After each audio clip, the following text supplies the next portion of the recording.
Welcome back to Thrive at the Top, a podcast for leaders who are done with surface level solutions and are ready to lead with clarity, confidence, and humanity. I'm your host, Mabel Mnyamani, the founder of Complete Wellbeing Global and the creator of the Safe Pillars Framework.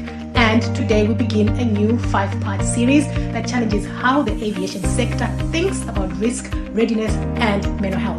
Complete Wellbeing Global, our work is powered by a code that has become a guiding principle for everything we do. It is from Archbishop Desmond Tutu, which says, there comes a point when we need to stop just pulling people out of the river.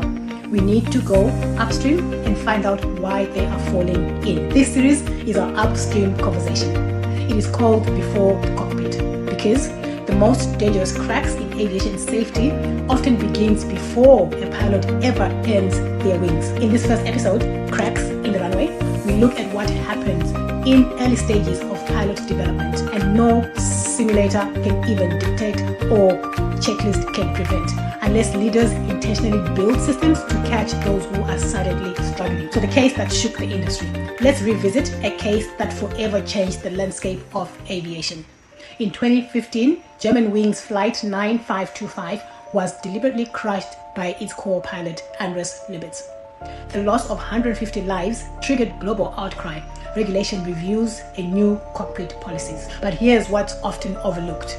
His mental health challenges began long before that flight, long before he was even certified, which we like to call before he earned his wings. In fact, they began during his cadet training. This is where prevention failed and where our work begins.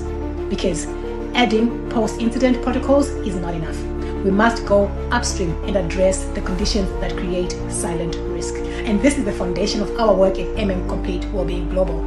Not patching broken systems after a crisis, but engineering psychological safety into the system itself, early, deliberately, and strategically. It is why we work with regulators, airlines, flight academies, and safety leaders across the globe, embedding mental health risk management before it becomes a headline. Because the truth is, by the time someone is removed from duty, grounded, or collapsed under pressure, the system has already failed them.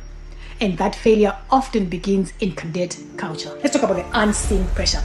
Aviation cadets live inside a silent pressure zone.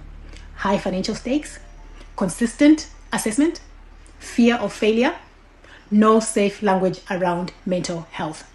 And if you're struggling, you're told to stay silent, push harder, or risk being disqualified. It's a culture that rewards perfection, not humanity. And it's the fastest way to breed risk inside a high-stakes profession. Let's be clear, mental health is not a side issue.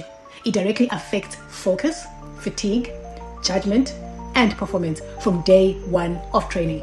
So if training institutions aren't actively supporting cadet mental health, they are passively compounding long-term safety risk. Here's a phrase we repeat often in our advisory work. Well-being isn't a pillar. It's the outcome of everything we build or fail to build. 5-star curriculum means nothing if your cadets are burnt out, unsupported, or too afraid to raise a hand. Resilience doesn't grow in silence. Psychological safety isn't created through slogans. And well-being isn't the responsibility of a well-being officer. It must be structurally embedded across the training journey. This is where most systems miss the mark. They treat mental health as an afterthought, not an architecture. So let me introduce a model we use often at Complete Wellbeing Global, the Wellbeing Continuum. It's based on the truth that mental health is not binary. People don't suddenly go from well to unwell.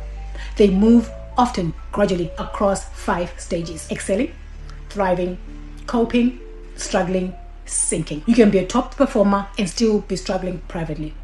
You can pass the check ride and still be one step from burnout. The goal is not to wait until cadets sink. It is to detect shifts early and design a system that intervenes without penalty. So what does leadership look like here?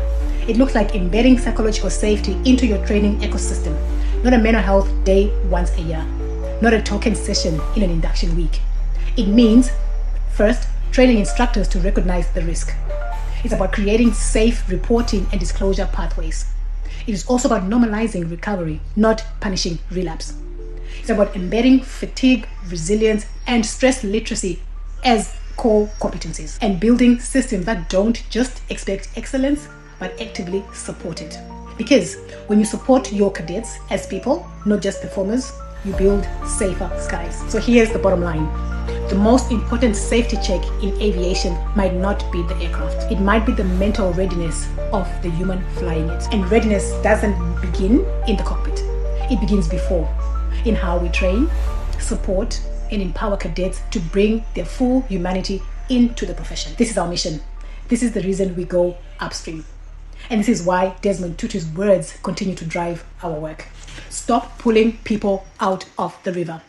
Go upstream and find out why they are falling in. So my call to action for this conversation: if you're responsible for pilot training, flight safety, or cadet well-being, this is your invitation to rethink how readiness is defined. At Complete Wellbeing Global, we help aviation institutions implement early detection systems, fatigue resilience programs, and the Safe Pillars diagnostic, all built for high-pressure teams who need both excellence and support.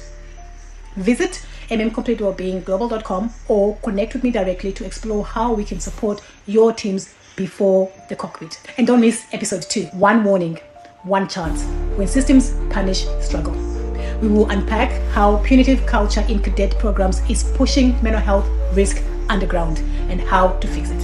Until then, stay safe, stay human, and let's lead differently.